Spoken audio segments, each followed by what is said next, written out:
달밤. 이태준. 성북동으로 이사 나와서 한 대여세 되었을까. 그날 밤 나는 보던 신문을 머릿맡에 밀어던지고 누워 새삼스럽게 여기도 정말 시골이로군 하였다.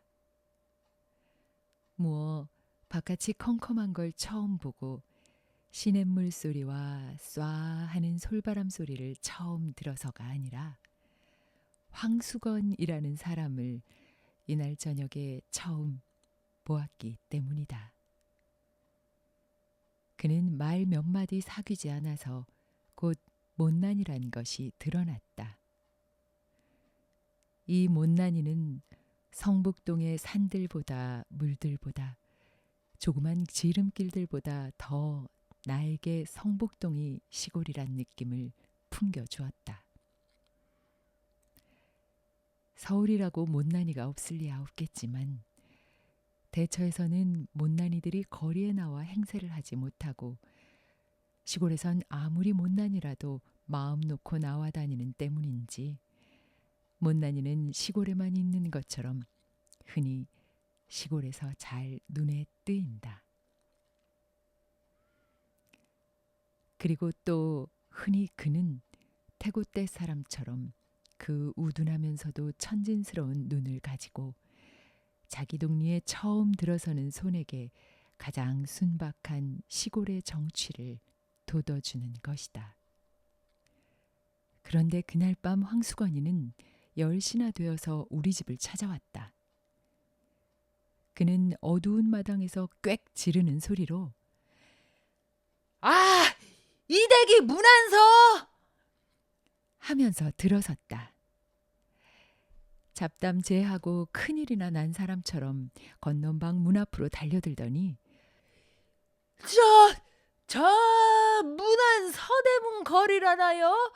그 어디선가 나오신 댁입쇼? 한다. 보니 핫비는 안 입었으되 신문을 들고 온 것이 신문 배달부다. 그렇소. 신문이요? 그런 걸 사흘이나 저 건너 쪽에서만 가 찾았습죠. 제기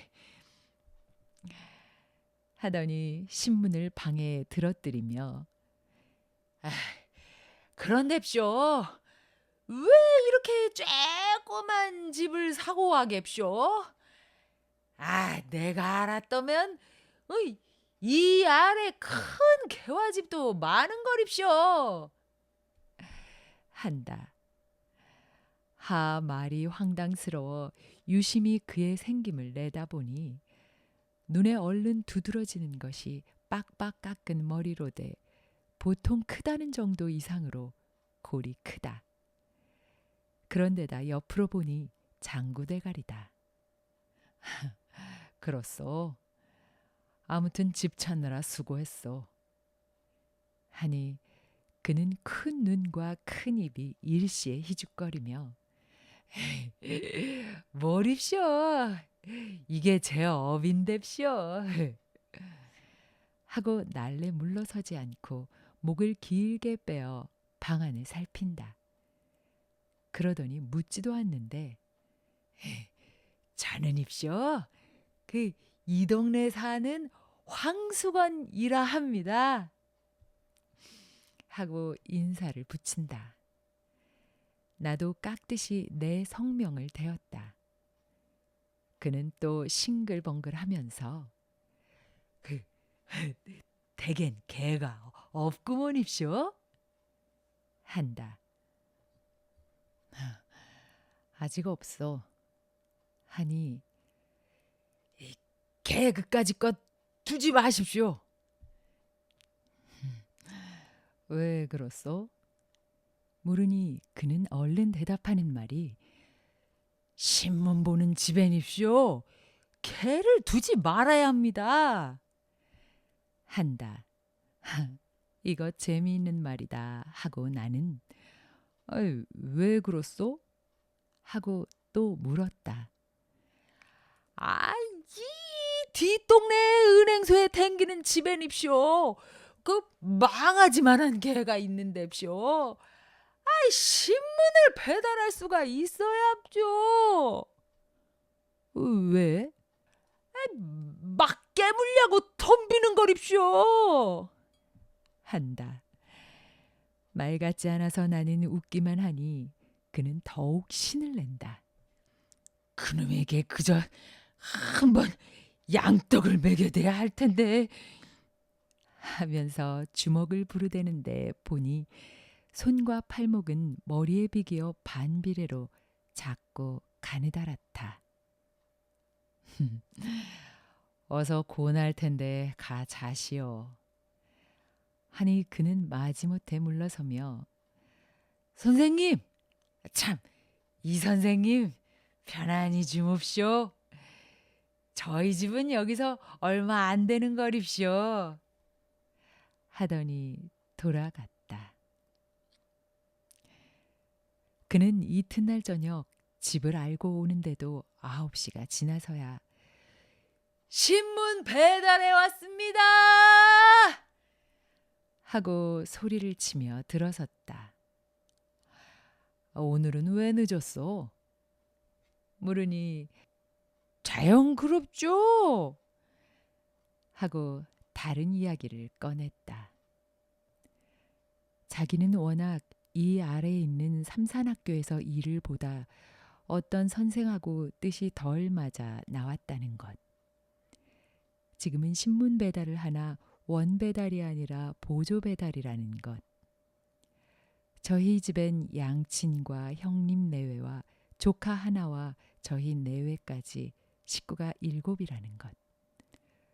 저희 아버지와 저희 형님의 이름은 무엇이며 자기 이름은 황가인데다가 목숨 수자하고 세울 건자로 황수건이기 때문에 아이들이 노랑수건이라고 놀리어서 성북동에서는 가가호호에서 노랑수건 하면 다 자긴 줄 알리라고 자랑스럽게 이야기하다가 이날도 어서 그만 다른 집에도 신문을 갖다 줘야 하지 않소? 하니까 그제서야 마지못해 나갔다. 우리 집에서는 그까짓 반평과 무얼 대꾸를 해가지고 그러느냐 하되 나는 그와 짓거리기가 좋았다. 그는 아무것도 아닌 것을 가지고 열심스럽게 이야기하는 것이 좋았고 그와는 아무리 오래 짓거리어도 힘이 들지 않고 또 아무리 오래 짓거리고 나도 웃음밖에는 남는 것이 없어 기분이 거뜬해지는 것도 좋았다.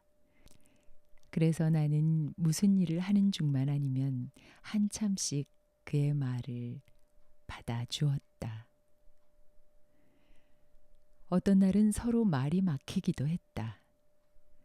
대답이 막히는 것이 아니라 무슨 말을 해야 할까 하고 막히었다.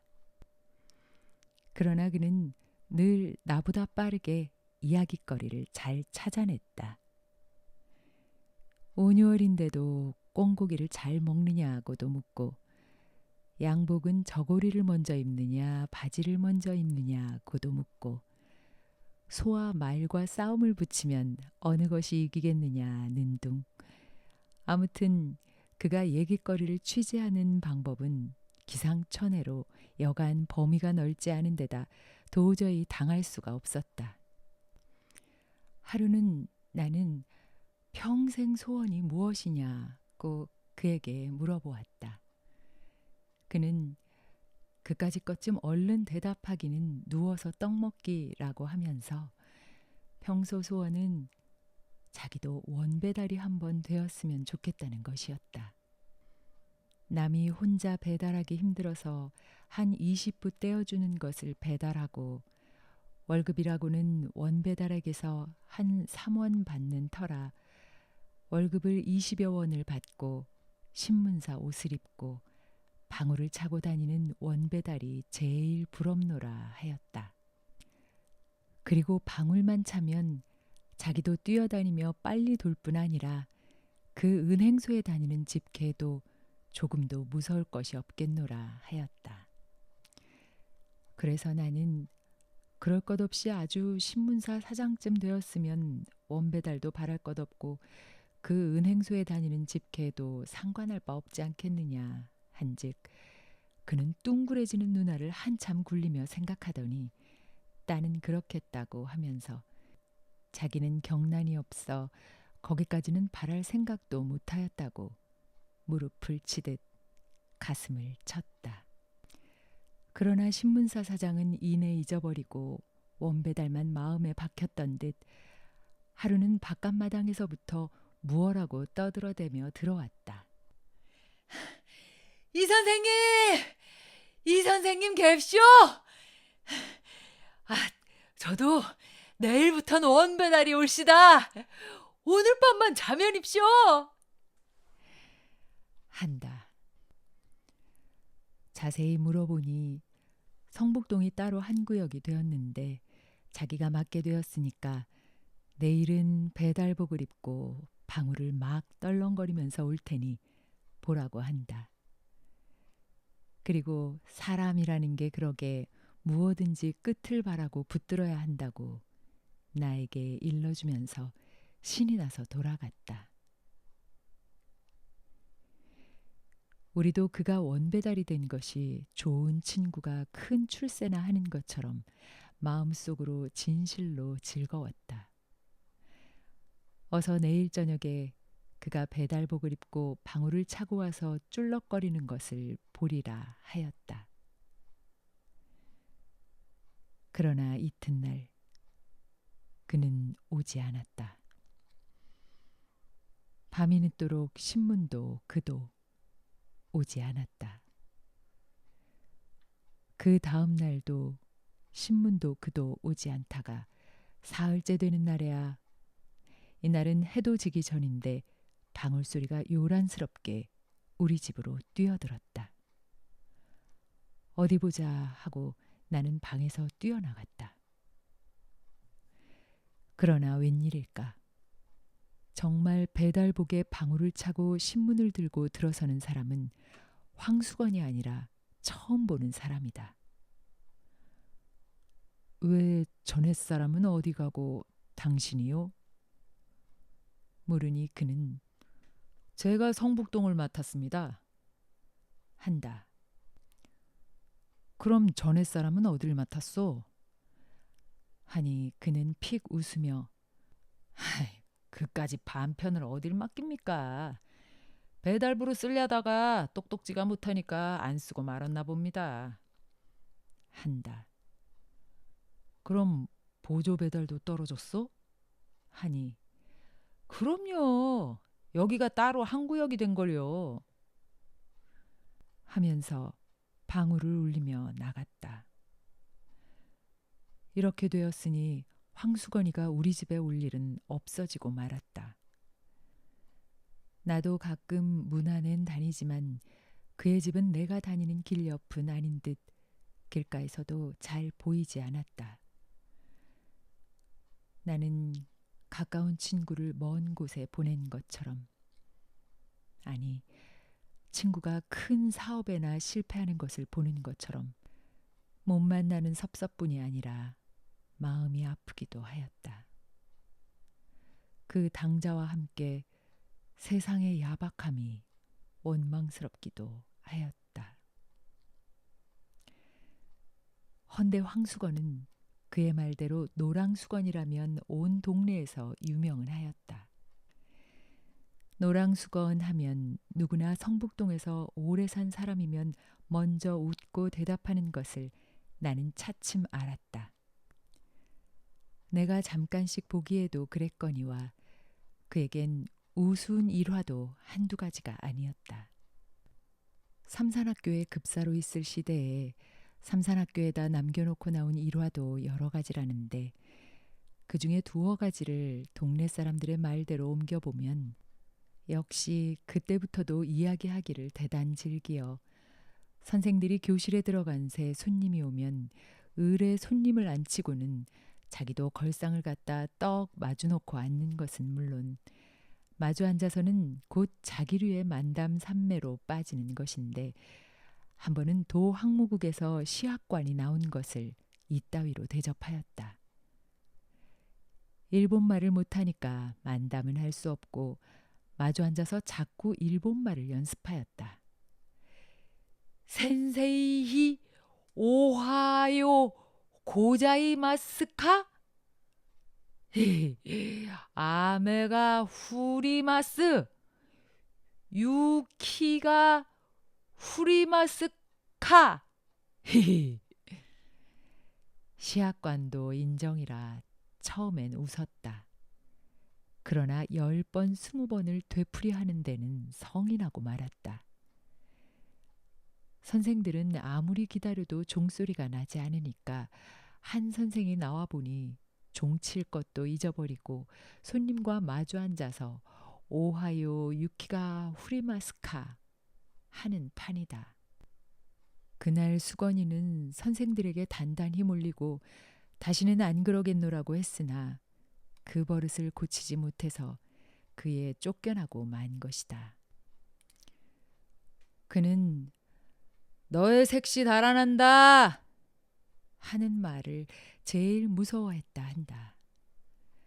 한 번은 어느 선생이 장난한 말로 요즘 같은 따뜻한 봄날엔 옛날부터 색시들이 달아나기를 좋아하는데 어제도 저 아랫말에서 둘이나 달아났다니까 오늘은 이 동리에서 꼭 달아나는 색시가 있을걸?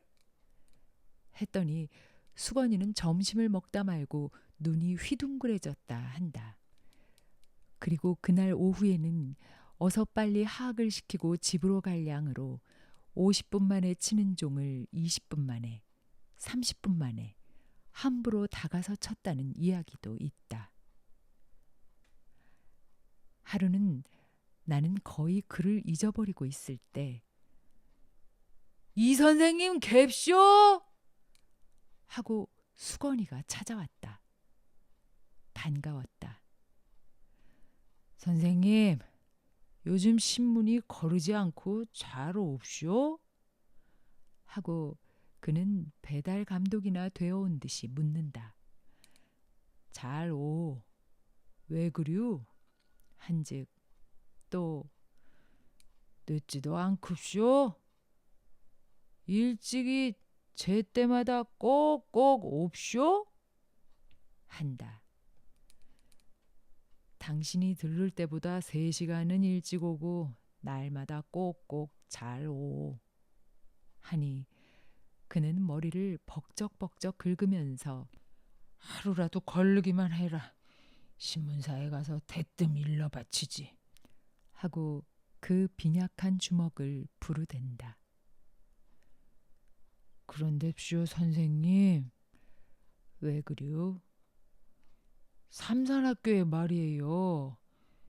그 제 대신 들어온 급사가 저보다 근력이 세게 생겼습죠? 나는 그 사람을 보지 못해서 모르겠소. 하니 그는 은근한 말소리로 희죽거리며 제가 거길 또 들어가 볼라구쇼. 운동을 합죠. 한다. 어떻게 운동을 하오? 그까짓 거 날마다 사무실로 갑죠. 다시 써달라고 졸라댑죠. 그랬더니 새 급사란 녀석이 저보다 크기도 무척 큰뎁쇼. 이 녀석이 막 붉은뎁디다 그려. 그래 한번 쌈을 해야 할 텐뎁쇼.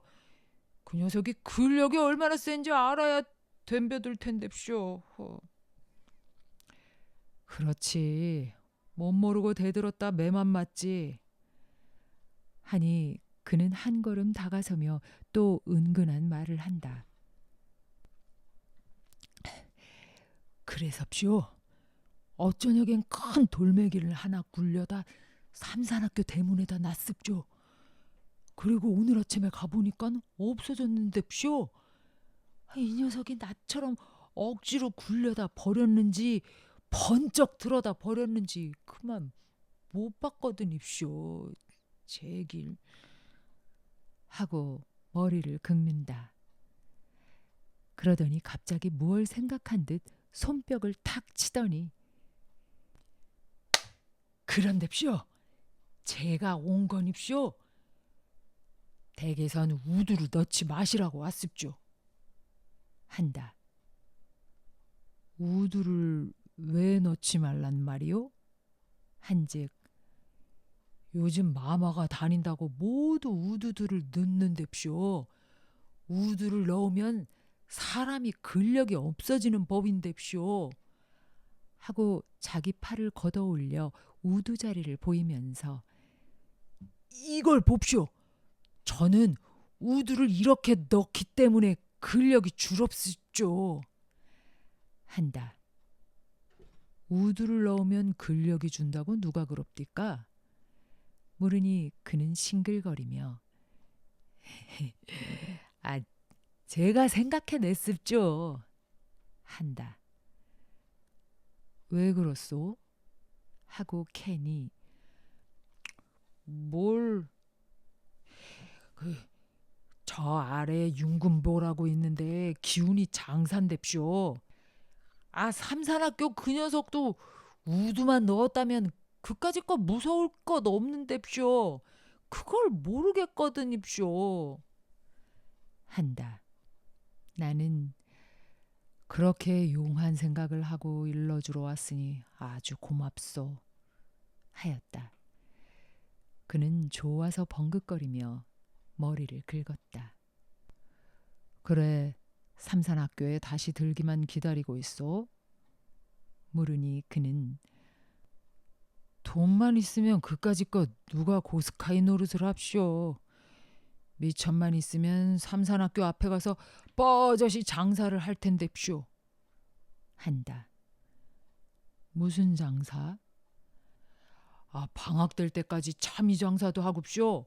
가을부턴 군밤 장사, 외떡 장사, 습자지, 도화지 장사 막 합죠. 삼산학교 학생들이 저를 어떻게 좋아하겠쇼. 저를 선생님들보다 낫게 치는데쇼. 한다. 나는 그날 그에게 돈 3원을 주었다. 그의 말대로 삼산학교 앞에 가서 뻐젓이 참외 장사라도 해보라고. 그리고 돈은 남지 못하면 돌려오지 않아도 좋다 하였다. 그는 3원 돈에 덩실덩실 춤을 추다시피 뛰어나갔다. 그리고 그 이튿날 선생님 잡수시라고쇼 하고 나 없는 때 참외 3개를 갖다 두고 갔다. 그리고는 온 여름 동안 그는 우리 집에 얼른하지 않았다. 들으니 참외 장사를 해보긴 했는데 이내 장마가 들어 미천만 까먹었고 또 그까짓 것보다 한 가지 놀라운 소식은 그의 아내가 달아났단 것이다. 저희끼리 금실은 괜찮았건만 동서가 못 견디게 굴어 달아난 것이라 한다. 남편만 남 같으면 따로 살림나는 날이나 기다리고 살 것이나 평생 동서 밑에 살아야 할 신세를 생각하고 달아난 것이라 한다. 그런데 요 며칠 전이었다.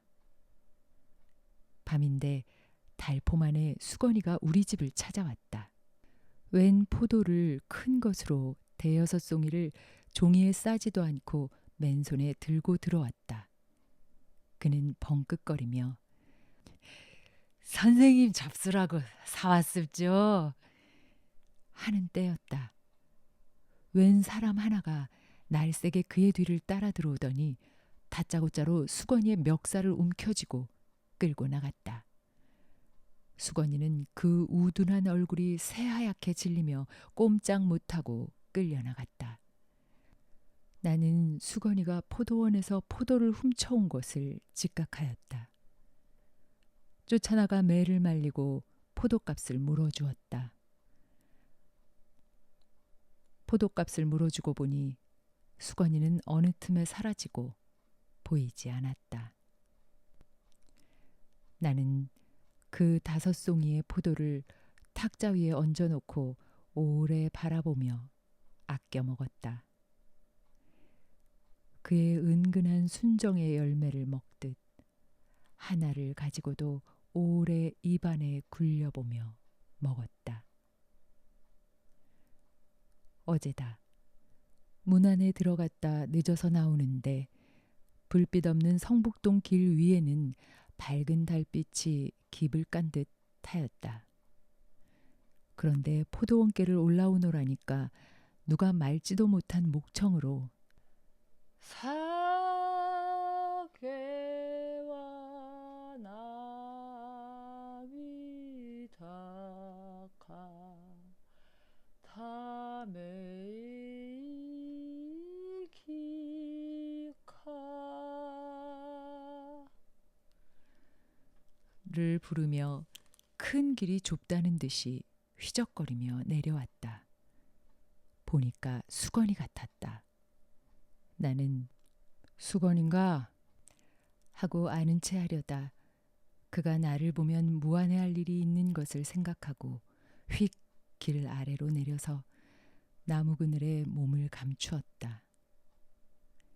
그는 길은 보지도 않고 달만 쳐다보며 노래는 그 이상은 외우지도 못하는 듯 첫 줄 한 줄만 되풀이하면서 전에는 본 적이 없었는데 담배를 다 퍽퍽 빨면서 지나갔다. 달밤은 그에게도 유감한 듯 하였다.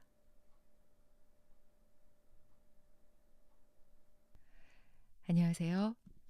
살아있는 세상의 세상입니다. 네, 반갑습니다. 첫 작품으로 제가 참 좋아하는 이태준 작가의 달밤을 읽어드리게 돼서 참 좋습니다. 이 작품을 제가 참 좋아하는데요.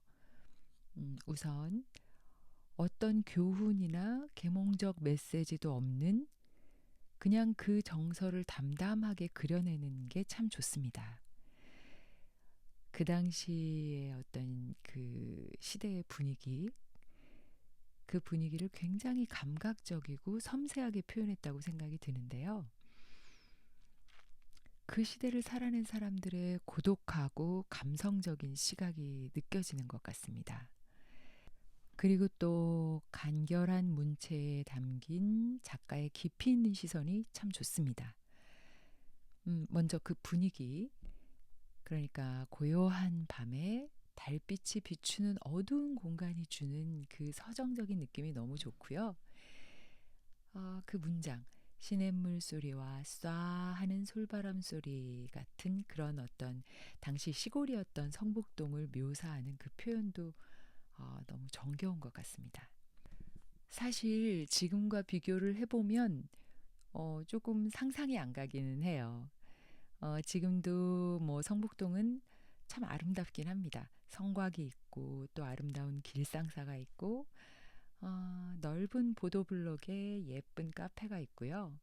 봄이 되면 꽃집마다 엄청 많은 꽃화분들을 가게 앞에 이렇게 질비하게 내어놓아서 그 꽃화분들이 이렇게 옆을 지나가면 나를 좀 데려가세요 하면서 유혹을 하는데 지나갈 때마다 기분이 너무 좋아지는 건 물론이고 그 꽃화분들을 들고 오고 싶은 유혹을 뿌리치기가 참 쉽지가 않습니다. 그렇게 지금도 성북동은 참 아름답죠. 그렇게 아름다운데 그때 이런 어떤 시골의 정취가 있다는 게 좀 상상이 안 돼요. 제가 이렇게 성북동을 잘 묘사할 수 있는 건 제가 사실 성북동에 몇 년 동안 작업실을 얻어서 생활을 했기 때문에 매일 오가고 그러면서 참 좋았던 곳이에요. 좋았고 참 아름다웠고 추억이 있는 곳입니다. 그냥 성북동의 분위기가 지금도 참 좋아요. 근데 아마 지금 이 그 달밤 속에 있는 그때도 참 좋았겠다 그런 생각이 듭니다. 저는 그 일상에서 만나는 그냥 스쳐 지나갈 수도 있는 사람이나 자연이나 소리 또는 어떤 상황에 대해서 이렇게 깊이 있게 바라보고 깨어있는 시선을 참 소중하게 생각을 하는데요. 이 작품에서 바로 그 작가가 황수건을 대하는 그 태도에서 그런 부분이 느껴집니다. 사실 뭐 단순히 한밤중의 에피소드로 넘어갈 수도 있었던 일이잖아요. 황수건을 만난 그 사건이. 그런데 그런 에피소드를 넘어서 인간과 환경에 대해서 어떻게 이렇게 따뜻한 시선으로 담아낼 수가 있을까? 그런 마음이 느껴져서 참 따뜻해져요. 이 작품을 읽을 때마다. 제가 참 좋아하고 지향하는 철학이 명상과 불교 철학에서 배운 우리 모두가 연결되어 있다는 연결성, 연기적 세계관인데요. 황수건을 대하는 작가의 태도에서 그런 세계관이 보입니다. 그가 나와 상관없는 사람이 아니라고 여기는 그런 태도. 못난이라는 표현도 참 마음에 드는데요. 그 표현에는 뭔가 비하하는 마음이나 차별하는 느낌이 아니라 그냥 그를 있는 그대로 받아들이고 이웃으로서, 친구로서 받아들이는 모습. 사실 우리가 타인과 다르다고, 그러니까 타인을 나와 다르다고 분리해서 생각하지 않으면 누구와도 친구가 될 수 있고 정을 나눌 수 있는 거잖아요. 이렇게 분리심이 없다면 타인을 비난할 일도 없고 또 외로움도 느끼지 않게 되니까 삶의 많은 괴로움이 줄어들게 되는 거죠. 저도 인도 철학이랑 불교 철학에서 배운 겁니다. 근데 근데 경험을 하게 되는 것 같아요. 그래서 제가 그 연기적 세계관을 너무 좋아합니다. 괴로움이 많이 소멸이 되는 것 같아요. 네. 언젠가 설명을 드리겠지만 바로 제 채널의 제목 살아있는 세상의 의미와도 연결이 됩니다. 살아있는 연결된 세상의 모든 것을 이야기하는 공간이라는 의미가 있거든요. 네. 다시 작품으로 돌아가서 그가 황수건을 친구로 받아들이는 그 장면이 저는 너무나 매력적인데요. 자, 보세요. 우리 집에서는 그까짓 반편을 무얼 대꾸를 해가지고 그러느냐 하되 나는 그와 짓거리기가 좋았다. 그는 아무것도 아닌 것을 가지고 열심스럽게 이야기하는 것이 좋았고 그와는 아무리 오래 짓거리어도 힘이 들지 않고 또 아무리 오래 짓거리고 나도 웃음밖에는 남는 것이 없어 기분이 거뜬해지는 것도 좋았다. 그래서 나는 무슨 일을 하는 중만 아니면 한참씩 그의 말을 받아주었다. 어떤 멋진 이성을 만난 것도 아니고 아름다운 여행지를 묘사하는 것도 아니고 그의 표현대로 그냥 자신의 집에 그것도 제 시간에 제대로 신문을 가져다 주지도 않는 신문 배달을 하는 못난이에 불과한 사람이잖아요. 그런 사람을 이렇게 아름답게 묘사를 할 수가 있을까요? 이태준 작가의 시선이 너무나 아름다운 거죠. 이 문장만 딱 떼서 이렇게 들어보면 뭔가 좀 연인을 묘사하는 것 같지 않아요, 여러분? 뭔가 되게 설렘도 있어요, 심지어. 연인까지는 아니어도 이런 친구가 있으면 너무 좋겠다. 그런 생각이 참 듭니다. 어, 그런데 사실 그가 그럴 만한 친구여서가 아니라 이태준 작가가 그를 그런 친구로 만든 거잖아요. 이태준 작가의 선택이죠. 그게 너무 참 멋있어요. 그러니까 이런 친구가 있었으면 좋겠다는 마음이 드는데 이런 친구가 나타난 게 아니라 이태준 작가가 그를 그런 친구로 만든 거잖아요. 참 닮고 싶은 모습인 것 같아요. 타인에게서 고운 모습을 발견하고 찾아낸다는 거. 그런데 참 뭔가 이렇게 손해보기 싫어하는 이타심이 없는 개인주의적 세계관으로만 본다면 사실 배달부가 일을 제대로 하지도 못하고 신문이 제 시각에 오지도 않고 그런 모습은 충분히 민원을 넣을 일이잖아요, 사실은. 그리고 사실은 실제로 그런 부족한 부분 때문에 그런 이유로 보조 배달에서 잘린 거기도 하고요. 황수건이. 아, 그가 아무것도 바라는 마음이 없이 돈 3원을 주는 그 마음도 단순한 적선을 하는 마음이 아니라 친구로서 응원을 하는 마음으로 느껴져서 참 너무 따뜻합니다.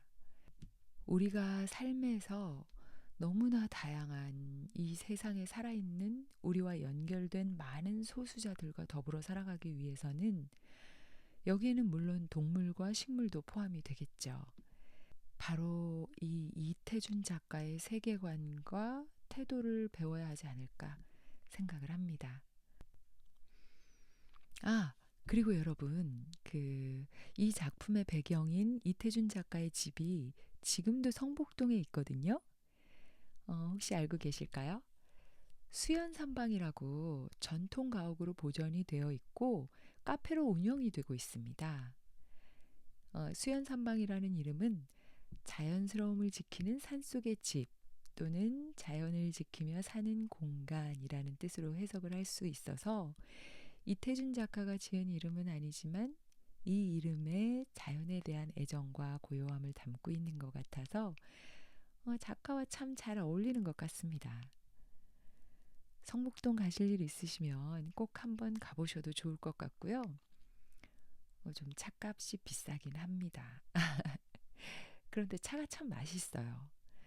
아니면 아예 데이트 코스로 뭐 데이트는 꼭 이성끼리만 하는 건 아니죠? 뭐 엄마랑 할 수도 있고 아빠랑 할 수도 있고 뭐 그렇습니다만 길상사에 갔다가 길상사 산책하는 거 너무 좋거든요. 너무 아름다워요.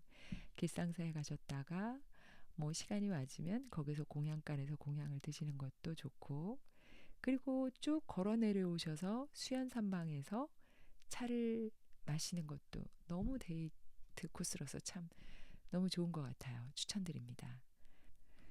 저는 수연산방을 몇 번 가봤고요. 차도 마셔봤고, 네, 차가 참 맛있어요. 대추차. 네, 맛있습니다.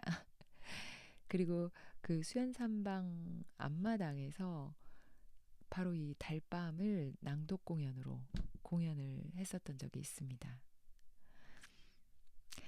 자, 그럼 이번에는 작가에 대해서 이야기를 좀 해보겠습니다. 이태준은 한국 문학사에서 중요한 이름이지만 그의 생에는 다소 비극적인 면이 있었습니다. 일제강점기와 한국전쟁이라는 역사적 격변기를 살았다는 점이죠. 이태준은 1904년에 태어나서 한창 문학이 꽃피우던 1930년대에 한국 문단을 대표하는 작가로 이름을 알렸어요. 특히 문장이라는 문학 잡지를 창간을 하면서 여러 문인을 발굴했고 또 한국 문학의 발전에 큰 영향을 미쳤다고 합니다. 하지만 그는 일제강점기를 거쳐서 해방 이후에 극변하는 정치 상황 속에서 뭐 많은 예술가들이 그랬듯이 이념적 갈등에 휘말리게 돼요. 결국 1946년 만으로 43살이라는 젊은 나이에 월북을 선택을 합니다. 그 이후로도 북한에서 활동을 했다고 알려져는 있는데 1950년대 한국전쟁 즈음부터는 그의 행방이 묘연해졌어요. 그래서 이태준의 마지막은 여전히 수수께끼로 남아 있습니다. 아, 이런 사연을 접할 때마다 우리나라의 그 이념과 국토 분단의 역사가 너무나 마음이 아픈데요. 독자로서는 이렇게 훌륭한 그 문학인을, 그러니까 그의 문학을 더 많이 볼 수 없다는 사실이 너무너무 안타깝죠. 자, 제가 준비한 건 여기까지입니다, 여러분. 네, 좋은 시간 되셨기를 바라고요. 다음에 또 다른 작품, 다양한 작품, 좋은 작품 많이 여러분께 소개해 드릴 수 있도록 네, 그렇게 준비 한번 해보겠습니다. 여러분 들어주셔서 너무너무 감사드리고요. 자주 오시고 자주 만나고 친구 되길 바랍니다. 감사합니다.